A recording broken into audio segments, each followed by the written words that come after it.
Here are the stories we're following this afternoon. A fire in a small town devastated the up-and-coming downtown district. We spoke with an owner of one of the stores that was destroyed.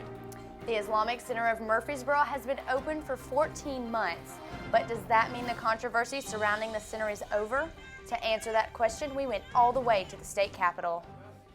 And tweeting from the grave might sound crazy, but it's actually not impossible at all. All those stories and more coming up next on MT10 and HD. Your news starts right now.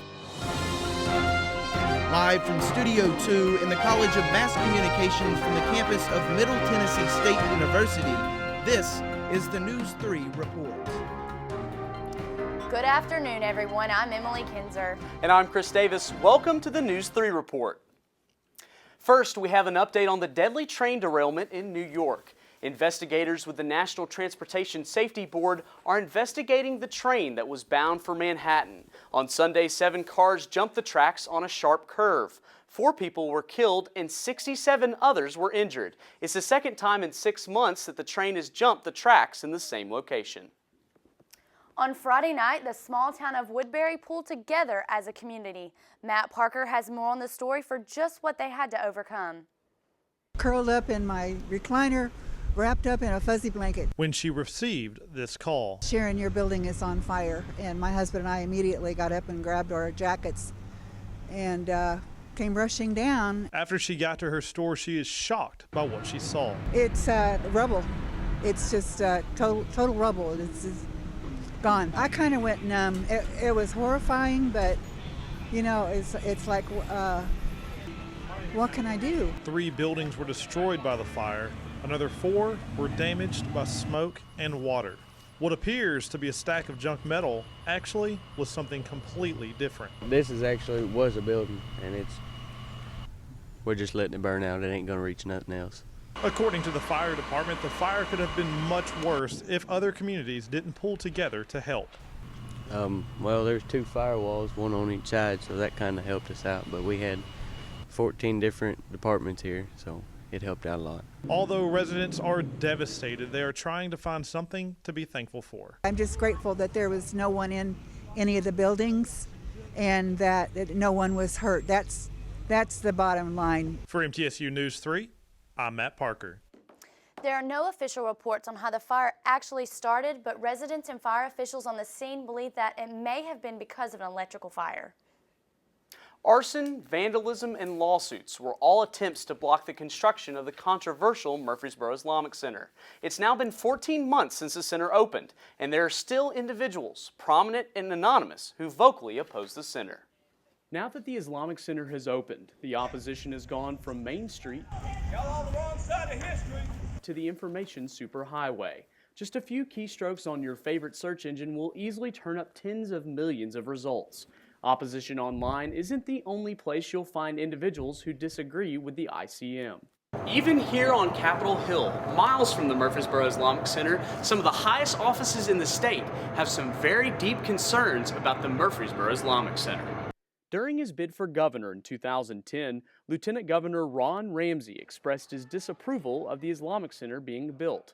3 years later, his opinion hasn't changed. You can't lump everybody into one bucket, but at the same time there is an aspect of the Muslim religion that does advocate violence. Speaker of the House Beth Harwell says she is well aware that there are questions. Well, you know, there is evidence that sometimes Muslim faiths don't always appreciate and being in America, and some are a threat to our security. For Ramsey, he goes back to that fateful day in September. When they took down the Twin Towers, that was done in the name of Muslim, and to me that is a cult. I mean, just as much as when Jim Jones in Jonestown had everybody drink the Kool-Aid. 14 months after the center opened its doors, opposition may not be in the streets, but it certainly still exists.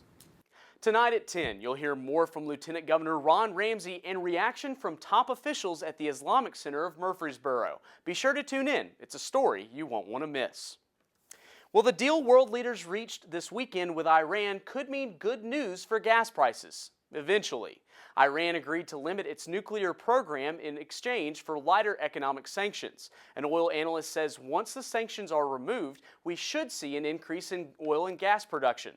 The analyst adds that we could significantly see lower prices by the end of next summer, down as much as 50 cents a gallon. With graduation approaching, students are doing everything they can to get a leg up on their competition. A certified etiquette consultant may have exactly what students need. Mom Noni recently hosted a special business etiquette program to teach students business etiquette. The program focused on using correct dining techniques, proper business attire for interviews, and even handshakes. Mom Noni hopes students leave with a better understanding of etiquette to prepare them for the business world. If they listen to the rules, apply them to their lives, then they can be better prepared. According to research, college students who take business etiquette programs excel more in the workforce than those who don't. Well, school kids are rejoicing and adults are heading to get the bread and milk as winter weather moves in. In Kerrville, Texas, crews were out yesterday working to de-ice roads and bridges. And a little farther north in the Dallas-Fort Worth area, the messy weather is creating headaches for holiday travelers. They have already had more than 300 flights canceled. Now, you know, Emily, this winter weather may have come a little bit early this year, but I think it's here to stay.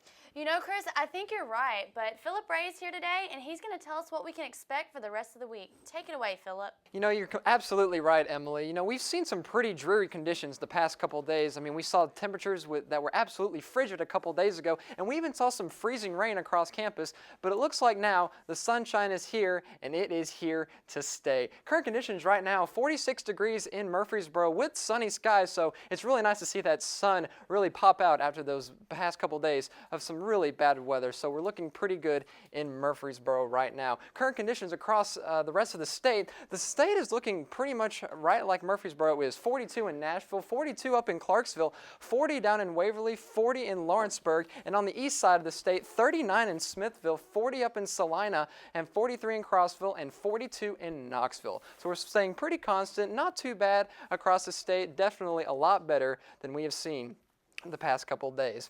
And tonight, though, if it hasn't been looking a lot like Christmas, it certainly will feel like Christmas tonight. Tonight, you can look for temperatures at 19 degrees. We're getting into the teens right here. But despite the cold temperatures, we're going to be seeing some clear skies, but definitely make sure you have a jacket to keep warm tonight. Temperatures across the state tonight looking about the same. 19 up in Nashville, 13 up in Clarksville, 20 in Columbia, 20 down in Lawrenceburg, and 14 in Waverly. And on the east side of the state, 20 down in Crossville, and 25 in Knoxville, and 24 in Chattanooga. It is looking pretty frigid, and it is definitely feeling like winter is here, and it is here to stay. Tomorrow, though, we're definitely going to be seeing some of the temperatures that we've been seeing today. 39 degrees for tomorrow is looking what your high is going to be with sunny skies, so that sun is here, and it is definitely here to stay. With a slight breeze of winds with north-northwest at about 6 miles an hour, so we're looking pretty good for tomorrow. Across the state tomorrow, temperatures are looking around the same. 38 up in Nashville, 36 in Clarksville, 34 in Portland, 40 in Columbia, 41 in Lawrenceburg, and 43 in Chattanooga. So we're looking pretty cool across the state. For your 5-day forecast, look for temperatures to stay around the same. 39 on Thursday, 48 on Friday, 49 on Saturday. You may have a better chance of rain on Saturday, and then 39 on Sunday, and 48 on Monday. And that is your forecast for this week. And now we'll toss it back over to Chris and Emily. Thank you, Philip. Hundreds of family came out to John Pittard Elementary School for a little fall fun over the weekend. The annual Fall Festival featured just about everything you'd expect. There were games, prizes, food, and fellowship for the kids and the kids at heart. All the proceeds from the Fall Festival will go towards different projects at John Pittard Elementary School. Organizers say they're already looking forward to next year's festival. What if you got a tweet from a relative or a friend that passed away years ago? It might sound crazy, but it's not as impossible as it may sound. EMC News 3 reporter Jordan Hall joins us now live from the graveyard. Jordan? Yeah, Chris, it's not very often that graveyards like this one are very comforting at all. But there's a new website out there that has people getting tweets from loved ones years after they've passed. Most of the time, people are remembered by a gravestone, a nameplate, or a bouquet of flowers at the cemetery. But in today's world of social media, there's a website that will have you remembered online.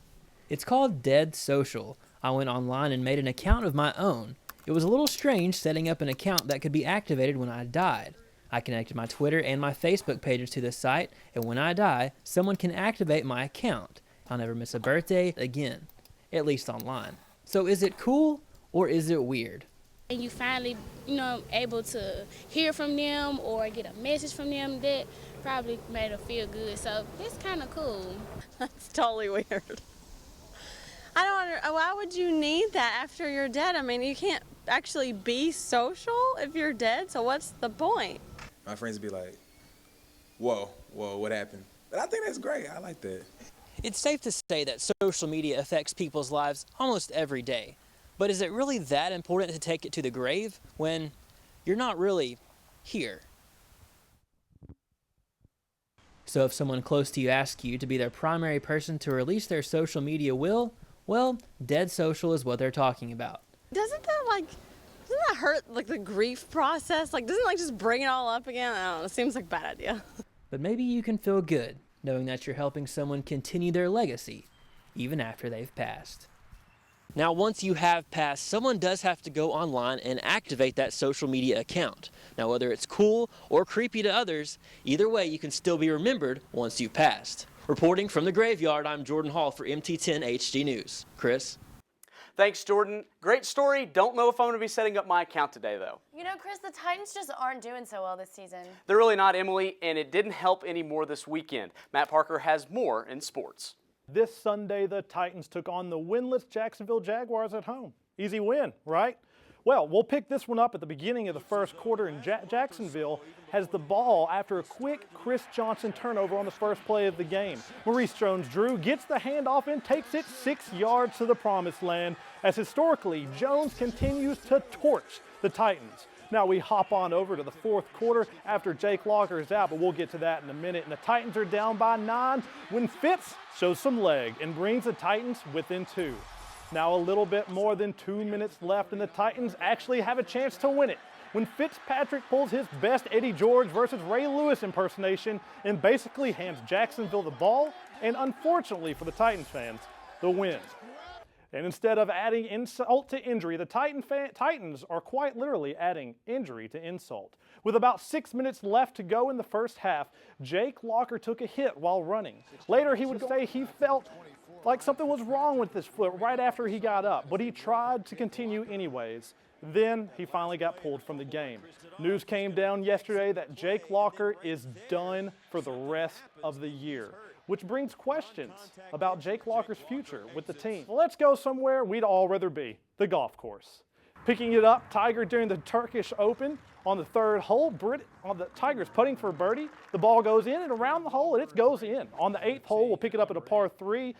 Woods takes the shot, heading in, very close to the hole, and he will easily tap that in. After an errant tee shot on the 11th, Tiger goes to blast it out of the rough stuff, hits some branches, and gets struck on the face. But even with all that, Woods would birdie the hole to move to 15 under at the 16th, and this, guys, is definitely not good. Tiger ends up next to a tree, has no room for his swing, and he would go on to bogey the hole. And then at the 18th, I know I sound like a broken record, but Tiger's tee shot goes way left and in the tree, but he works his way out of the mess, and on this, he has his putt for birdie for the 18th. And he sinks it. That would take Tiger to 15 under for the day. Tiger would end up tying for third. And one last look at local sports, a quick Preds update. After a 5-0 loss last night, the Preds are really starting to get bad. Chris? Thanks, Matt. Move over Clark Griswold, the world record for Christmas lights is back in Australia. Let's take a look at more than 500,000 Christmas lights at this home. The string of lights totals more than 31 miles of lights. This year, the family decided to smash the old record, beating it more than 150,000 lights. In case you're wondering, there are more than 500,000 lights in this display. And I'm Chris Davis. Thank you for joining in, and we'll see you right back here tonight at 10. Until then, have a great evening.